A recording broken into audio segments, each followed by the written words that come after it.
It all started after work one day. Quitting time had just rolled around on this Friday evening, and it had been a tough day at the office, to say the least. My train back to school was running late, so I just took a seat and waited patiently, trying not to fall asleep. Behind me, I heard a man mention to another individual that he needed to get to Newark, but having just been released from the hospital without any money, he didn't know if he'd be able to sneak around the train. Out of curiosity, I turned to the traveler. I noticed he had a wristband on from Summit Oaks, a drug rehab facility nearby. He was also carrying a suitcase full of clothes.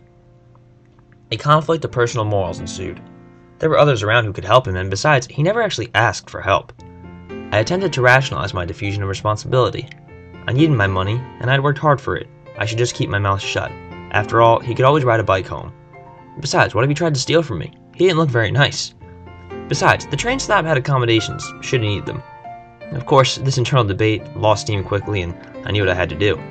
The fact is he couldn't walk home, and even though his circumstances were largely self-dealt, who was I to judge him? The altruistic side of me pondered what would happen if I didn't help him. I found myself at a moral crossroads, my own walk through the biblical land of Samaria. The difference was that I was at a train station, and nobody expected me to help. I could easily ignore the man's plight, as everybody else was content to. I knew firsthand that honesty and humility were lacking qualities among company such as his, but whether it was due to my own inclinations, based on personal experience, or rather just spontaneous compulsions, I resolved to help the stranded passenger.